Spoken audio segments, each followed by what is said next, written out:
So today's message is titled, Be All You Can Be. There's just something about it, that inspires me.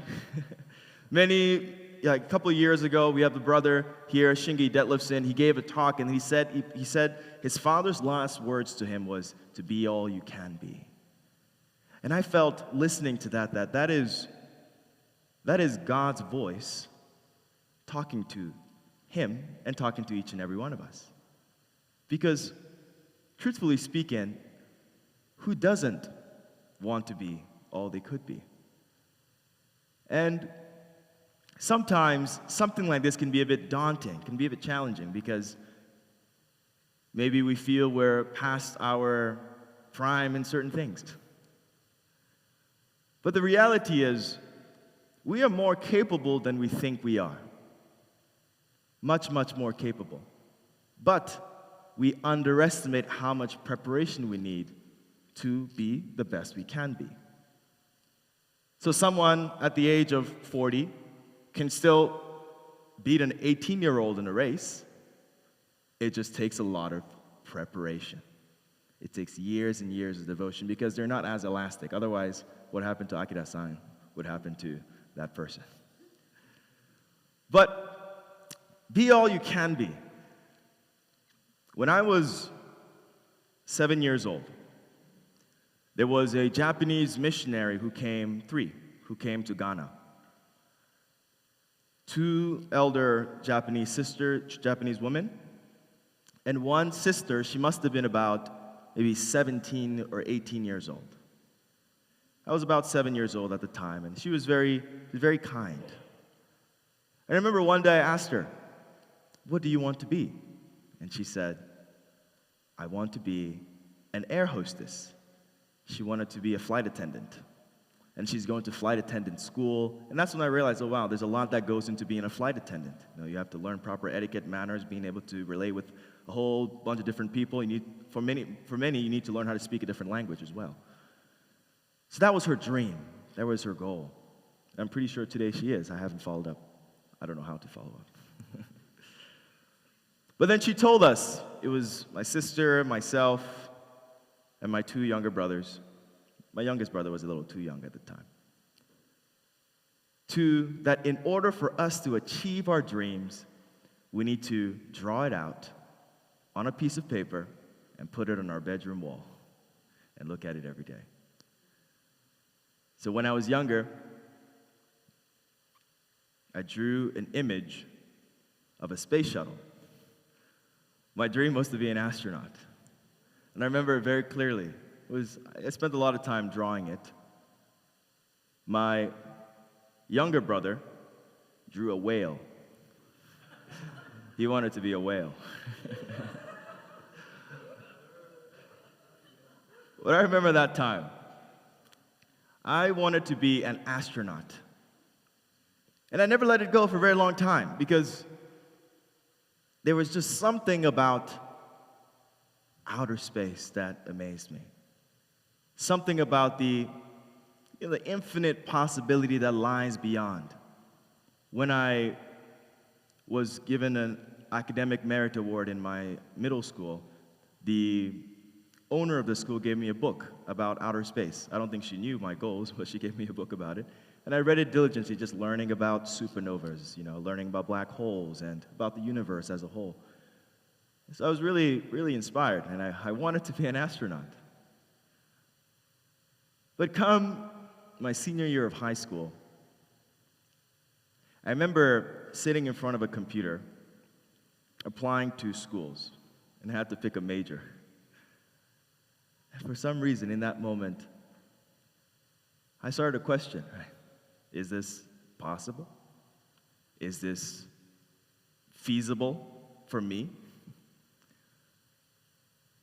And I looked up online, how many people can become astronauts? It's a very few number of people. I remember thinking to myself, it's going to take a lot of work. And if so few people in this world can become astronauts, it might be better if I major in something that was more generic, something that anyone could do. So I changed my major to computer science. And I believe this may be a story that's not just held by me, but for many of us. At some point, we had a dream, we had a goal. My dad used to tell me he wanted to be a professional soccer player. When he was younger, he made it to the highest level of club. His father passed away, so he had to take care of his family. So he always wanted me to be a soccer player. I never told him I wanted to be an astronaut. So yesterday, when I saw these little kids running around, what immediately came up for me was, wow, children are filled with so much potential. They're filled with dreams and hopes, even the impossible, like becoming a whale, right? And the older we get, the more that spark starts to disappear, starts to go away. Because maybe the world tells us of what we can and what we can't do. We start to perhaps realize our own limitations. We start to forget who we are and what we could be. So here I'd just like to say that complacency is a silent killer of human potential. Complacency is being comfortable where you're at. In any organization, they say, if you're not growing, you're dying. I remember the first time hearing it and thinking, do you have to grow in order not to die? What if you just continue? The reality is the world doesn't work that way. Because everything is being uplifted. And so if you're not growing, in fact, you know about inflation, right? If whatever money you have is not beating inflation, that means you're losing value. It's as simple as that. So many of us at some point in our life became maybe a bit complacent. We became comfortable where we're at. Maybe we had a dream before, but good enough became good enough. And we stopped striving. We stopped reaching. Here's an interesting fact. For someone who weighs about 170 pounds, apparently the amount of energy you have in your body, according to Einstein's E equals mc squared, is about 6.93 times 10 to the 18 power joules of energy. That's my weight, that's my energy. But the point is, they said theoretically, if you could somehow harness this amount of energy in a human being, it's about 10,000 times greater than the first atomic bomb that was released. 110,000 times, not 10,000, 110,000 times. And even the largest nuclear bomb ever released, the Tsar bomb, it's about 100 times more powerful. So within each and every one of us, there is potential. And I know some of you may be thinking, what about a big rock? That's heavier than me. Some may be thinking, what about an elephant that weighs 13,000 pounds? It's true. If they could figure out how to harness that energy, they would be very explosive. However, there's a difference. Humankind is different from rocks for obvious reasons. A rock doesn't have a will of its own, right? A rock cannot redirect its own energy. A rock is at the mercy of the elements, of where someone might kick it or replace it. An elephant follows its instincts of survival. But humans are made uniquely to be able to have our own will and to pursue the image of our Creator. So all throughout human history, there are so many people that have tried to reach the boundaries of humanity, of the human limitation. Many of you may or may not know, going out to explore the ocean was a very dangerous feat. They say about 80% of ships wouldn't make it back when people started sailing and exploring. And that's the great age of piracy, right? Because many treasures or many things were left down in the bottom of the ocean. because the ships were not great enough. People didn't have the technology to be able to maneuver, to go safely from one place to the other. That's why, for someone like Christopher Columbus to make it to the Americas was a big accomplishment as an explorer. As humankind, we all have this innate desire to reach past our limits and to be the best we can be. But for some reason, the best we can be is often limited by what we think the best we can be is. In 1966, up to 1966, many people thought running the 100-meter dash, it was impossible to go below 10 seconds. So for decades, people thought that we had hit the peak of human mobility in terms of how fast we could run. But in 1966, a man named Jim Hines breaks the record. He runs a 9:98. And since then, over 200 people have broken that barrier of 9 seconds. When you don't think it's possible, you're right. Because it wouldn't be possible for you. There's a famous quote about that. If you think you can, you're right. If you think you can't, you're right. Because our limitations are largely bound by what we think is possible. Dick Fosbury, long ago in the high jump, I know many of us watched the Olympics, and the first time I watched the Olympics, I thought it was kind of weird how, you're trying to clear the line, you run and you jump and, you jump that way. It was kind of very interesting. Before 1968, everyone used to do something called the straddle, right? You run and then you jump over the bar. So there was a limit to how high you could jump. But one day, a young man named Dick Fosbury decided he was going to jump backwards. And he cleared it much higher than anyone else could, won the Olympics in 1968. And since then, every single high jump is done by the Fosbury flop. Somehow he paved the way for people to see what was possible, but also show that way. And this is a story throughout all of human history. So I like to say, fulfilling your potential is God's greatest hope for you. God's greatest hope for you. God longs to see you be all you could be. And I think many parents here probably can agree with that. Seeing your child, wanting them to be the best they can be. That's why we have so many who want their children to be, doctors, lawyers, whatever it is. I know that Uncle John wants his daughter to be a professional soccer player, right? So she plays a lot of soccer. She's very good. Parents are like that. And God, as the ultimate parent, sees each and every one of us made to be uniquely good at something. God wants us to fulfill that potential.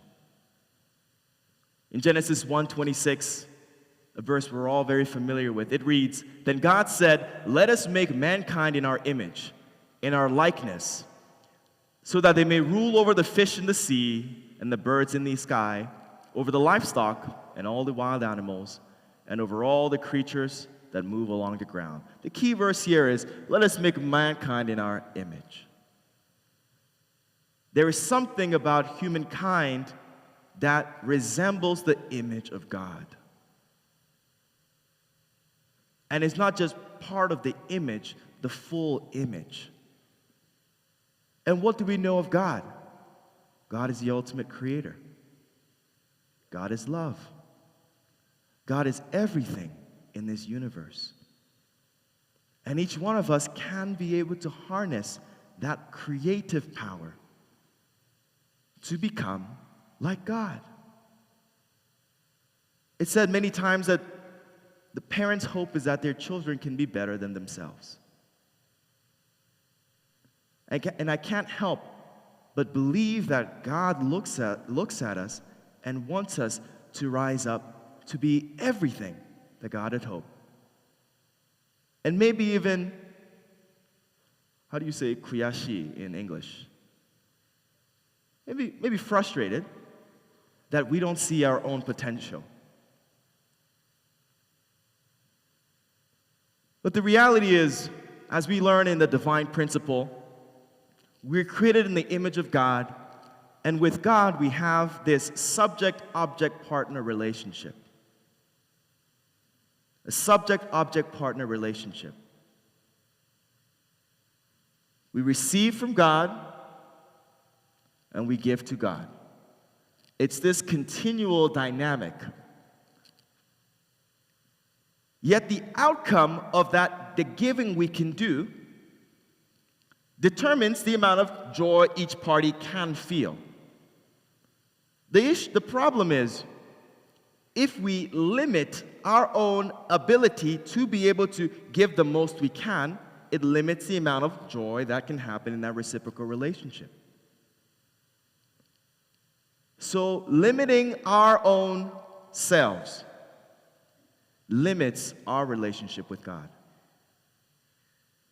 One who is closest to God can have the utmost reciprocal relationship with God. We look at the stories of Jesus and our true parents. Sometimes we think they're superhuman in what they could do. But because of how high they could ascend in their own potential, God could be happy in them. They could bring joy to God. They could console God's heart. And they could also do things that we could have never imagined. John 15:5 says, I am the vine and you are the branches. If you remain in me and I in you, you will bear much fruit. Apart from me, you can do nothing. You can do nothing. The problem with human potential is that many times we can do our best and we can get wildly successful in finances, in influence, in athleticism, in whatever it may be. But if all we do is not connected to the essence of our creation, what is it all for? Jesus said, for what shall it profit a man to gain the whole world but to lose their soul? The famous story that one of our pastors once said, when he was battling, trying to understand, trying to find God, he went into the water neck deep, trying to ask God to reveal himself in some way. What is his mission? What should he do? And God said to him, there are many more people more capable than you are, but who among them is doing my will? What is the purpose of something so great if it doesn't serve the infinite purpose? We know the stories of great conquerors in all of human history. We know the story of Napoleon. We know of the great Roman Empire. We know the story of the Babylonian conqueror of Israel. Yet very little of that remains today. We know the story of Saul, King Saul, the one anointed by God to lead the Israelites as a king. Yet when he grew up, when he gained power, he forgot about God. He forgot the reason why he was put there. And he started to raise up statues in honor of his own name. So one day, he had called the musicians of the country to come to appease his heart. But he couldn't find any peace in the music that once used to soothe his heart, until one day a young boy named David came in to sing a song to him. And the song that David sang reminded him of who he was, reminded him of why he became king, reminded him of the one true God who lives, through whom all comes to be fulfilled. But King Saul's heart was still hardened. So hard that when he realized that someone else was anointed to be king, he tried to kill David. I am the vine and you are the branches. If you remain in me and I in you, you will bear much fruit. Apart from me, you can do nothing. We're connected to this vine, and we can bear fruit if we remain connected to this vine. Dr. Kim once shared that there were many people in the Bible many people throughout all of human history who have done amazing things, who lived in the same time as the great prophets, the great saints. Yet today, when we look at history, when we look at the Bible, it's a record of those who aligned themselves with the will of God. And many who didn't have been forgotten. Many who didn't have remnants of their acts be left for development in the current generation. The Father said, before you desire to have dominion over the universe, you must first gain dominion over yourself. God has given you a conscience as your guide in accomplishing this objective. Your conscience knows everything about you. Before we go out to the world, before we make major changes, we disrupt, we need to have dominion over ourselves. The first blessing talks about being fruitful, to gain maturity, but very importantly, to have resonance with God, with the heart of God. This is very important. Because if we don't establish our connection with God, then God cannot claim the fruits of our labor, because we do it separately and independently from God. The blessing upon the things we do cannot be claimed. So let's remember to always live in resonance with God in all that we do, no matter what it is. To be the greatest mathematician ever to live, the greatest scientist, the greatest financier. You can be anything. But if it's not connected to the will of God, very easily can it get corrupted. Father also said, you should be a person who can establish the heavenly kingdom rather than just the one who can go there. Those who can go to heaven are those who wish to be dependent on God, but those capable of building the kingdom of God are those who can let God depend on them. Let us become people that God can depend on. If we can't do much, it's hard to depend on you. If you're one who can't lift up a book, no one can ask you to pick up a book. We're all at various different places in our lives. But God needs capable people at this time. This is something Father kept emphasizing, especially to the younger generation.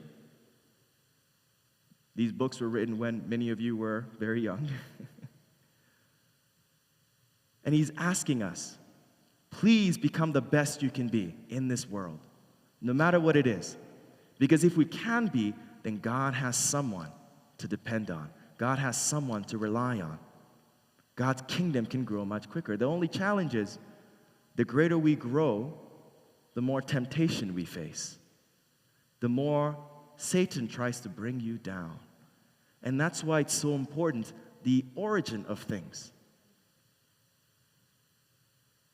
It becomes very hard to give so much if you don't have a foundation of giving when you didn't have so much.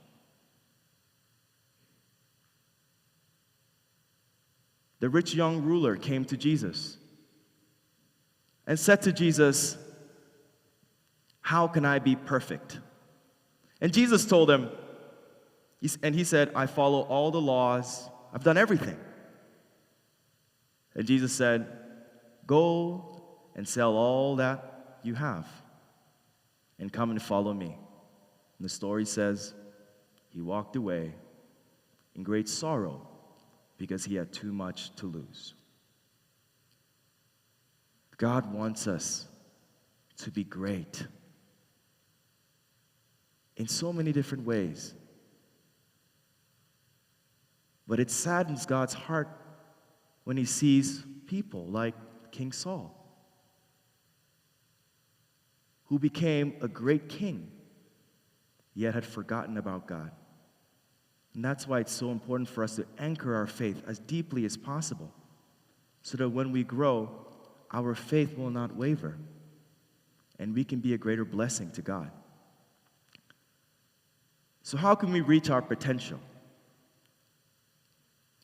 Our potential is typically reached for the sake of others. It's very hard for you to do what you want to do just because you want to be good or great at that thing. It's actually very, very difficult. In fact, human potential happens based on comparison. Right? If no one ever ran 100 meters before, the first person around will probably not even try to beat 9 seconds or 10 seconds, right? There's a book I read by Jordan Peterson. He said, treat yourself like someone you're responsible for. And the whole idea is that human beings are very good at taking care of other people. You see your younger brother or sister not doing well in school, and we've got all the advice in the world to help them do better at school, right? Hey, stop playing video games. Why don't you open your book and study right now? Right now, you've got energy. Just start studying. Or if they want to be a great basketball player, right now we have Victor Tia. He's an up-and-coming basketball player. His brother is currently playing in college. I see him and I see, oh, this guy could make the NBA. Because he's got so much potential within him, right? And I think many of us know when we see someone else what it takes, but when we're in it, we don't want to do it. So the advice comes, we need to advise ourselves like someone we're responsible for. We know that if I go and I run this race without warming up, I'm going to pull a muscle. And we will tell our dad or our sister, but we won't tell ourselves, right? That's just life. That's how it is. We reach our potential for others. And there are many stories in all of human history. Let me start by first reading Father's autobiography. To realize that we exist for the sake of others is the greatest achievement that changed our lives. When we realize that our life is not ours alone, but is meant to be for the sake of others, we begin to follow a path different from the one we were on. Just as singing to yourself will not make you happy, there is no joy without a partner. Even the smallest and most trivial thing can bring you happiness when you do it for another. A child brings home their grades to their parents because if they did well, they want their parents to be happy, right? They want to tell them of what I did, what I accomplished, because they want someone else to celebrate them. And that's how we are as humans. And also, reaching our potential helps to uplift everybody. Jackie Robinson, the first African-American man to play Major League Baseball. When he was drafted, many people hated it. People in his team signed a petition to have him off the team. The owner knew what it would mean to have him on there.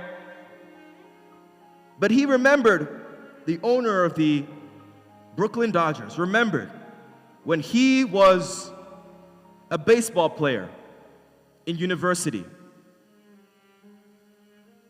There was one young African-American man, who he believed could have easily been the best player on the team. But because of segregation at the time, he didn't. He was subjected to the role of, I believe, a catcher. So years and years, about 5 decades had passed. And this is the story he told Jackie. He felt that throughout his life he had to make up for it. He had to make up for this mistake he had in the past. And that's why he brought Jackie on. So when Jackie went on the field for his very first baseball game, so many African Americans showed up to watch. And of course, many others were there. But there was just one young boy in the movie 42. You see him praying. And he says, please, God, let Jackie show them what we can do. He says what we can do. Because one man stepping out there and being the best he could be inspired a generation of African Americans. That if Jackie could, they could too. It's the story of the ages when we listen to the story of David. When the Philistines brought out Goliath, nobody wanted to take on this big man. Yet David believed that the Lord our God is stronger than any other. And he goes out there with the Israelites quaking in fear of being defeated, David, a young boy, goes out there with a sling and knocks Goliath out. And in that moment, it reminded the Israelites of who their God was. That was the God who took them out of Egypt, who helped them cross the river, that the God they have is greater than all gods. And so they went marching, charging to win, because one young man reminded them of who they were, reminded them of their potential.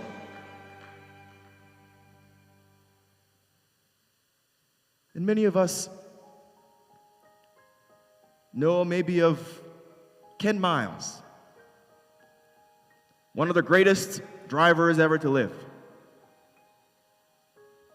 He was the one who made the Ford GT, the race car, very popular. I remember watching a movie about it called Ford and Ferrari. It's a story of how Ford came to dominate the racing scene. And there was this final scene where this dad is giving it his all in this race.